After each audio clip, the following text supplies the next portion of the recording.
আমি লিপিয়া পারভিন। আমি আমার বাসা আছে চুয়াডাঙ্গা জেলার তালতলা গ্রামে। আমি একজন শিশু প্রতিবন্ধী।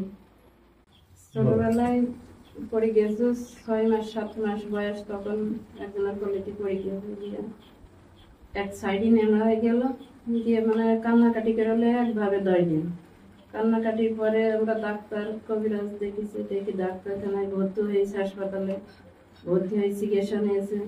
চিকিৎসা হয়েও কিছু হয়নি। অনেকদিন পরে 6 বছর পরে তো যখন হাঁটতে পারলো না, তখন মাগুরাই শান্তি ক্লিনিক নিয়ে গিয়ে ব্যায়াম দেওয়া, থেরাপি করা, মেলা রকম কলকাতা সুবিধা সব কিছু করে ওই জায়গাতে কোনো রকম হাঁটতে পারে।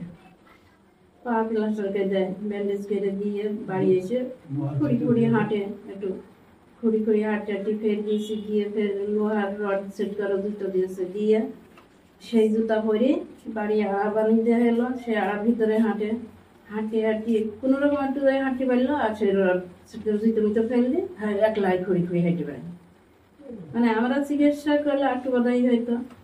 তো এরকম করতে করতে বহু ডাক্তার কবিরাজ মানে চেষ্টা করেছি আমরা খুব হাঁটানি।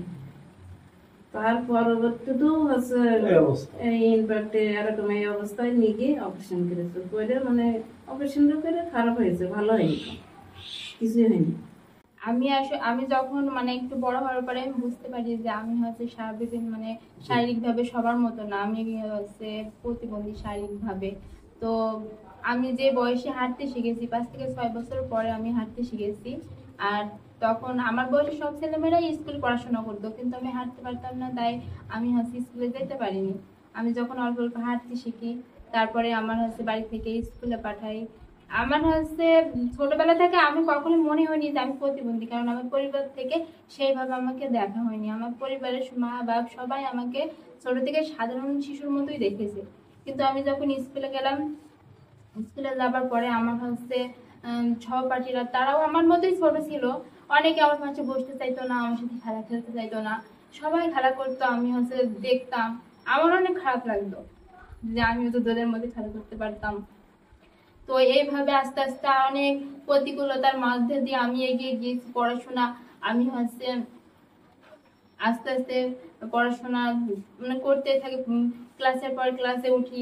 আমি যখন ক্লাস 8-এ পড়ি, তখন 2009 সালে হচ্ছে প্রত্যাশা থেকে একটা জরিপ আসে, সেখানে ওনাদের সাথে আমার আলাপ হয়। তো এখান থেকে প্রত্যাশা সামাজিক উন্নয়ন সংস্থা ওই অফিসে, ওখানে আমি যাই।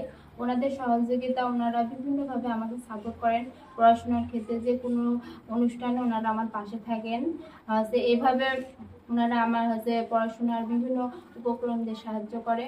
প্রত্যাশা সামাজিক উন্নয়ন সংস্থার মাধ্যমে সিডিডি এর সহযোগিতায় এসএফএলএফ নেদারল্যান্ডের অর্থায়নে আমি বিভিন্ন রকম শিক্ষা উপকরণ যেমন বই, খাতা, কলম, পেন্সিল, ব্যাগ, তারপর টিউশন ফি এগুলো পেয়েছি, এবং আমি অনেক উপকৃত হয়েছি।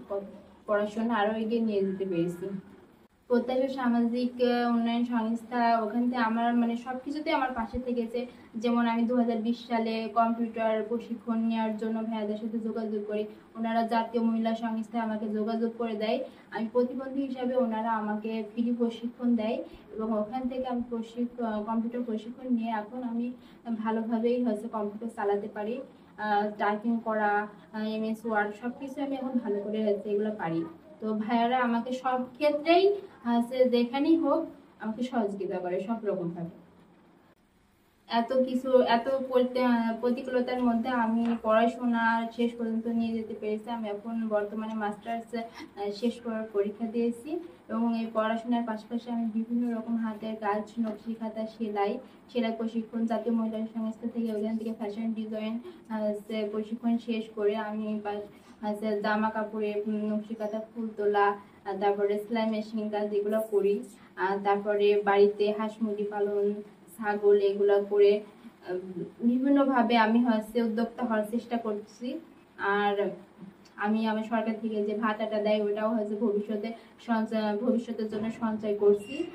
বিভিন্ন আচার অনুষ্ঠানে হচ্ছে পাড়ায় বা আত্মীয় স্বজন বাড়িতে সব জায়গায় আমি হচ্ছে অংশগ্রহণ করি। আর হচ্ছে আমার বাড়িতে আমি প্রতিবন্ধী হওয়া সত্ত্বেও আমি অনেক দূর পর্যন্ত পড়াশোনা করেছি। এইসব কারণে এখন আমার কোনো ব্যাপারে আমার হচ্ছে মতামত, সিদ্ধান্তরা তারা হচ্ছে গ্রহণ করে। আমি পড়াশোনা মাস্টার্স প্রায় শেষের দিকে। তো এইরকম আমার ছোটবেলা থেকে আমার ইচ্ছা যে আমি নিজের পায়ে দাঁড়াবো, আমি নিজে আত্মনির্ভরশীল হব।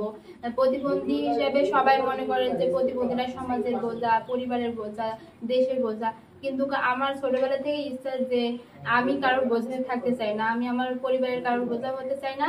এমনকি আমি হচ্ছে কিছু করে দেখিয়ে দিতে চাই যে আমি আমার বাবা মার পাশেও দাঁড়াতে চাই এবং আমি হচ্ছে কিছু করে বাঁচতে চাই। আমার ইচ্ছা আমি একটা সরকারি জব করব, সেজন্য আমি অনেক চেষ্টা করছি। তো সবার কাছে আমার একটা আবেদন যে সবাই আমার পাশে একটু থাকবেন, আমাকে সহযোগিতা করবেন, আমি একটা চাকরি করতে চাই। আমি যেহেতু পড়াশোনা শেষ পর্যায়ে চলে এসেছে, সেহেতু আমার একটা চাকরি খুবই প্রয়োজন আমার আত্মনির্ভরশীল হওয়ার জন্য।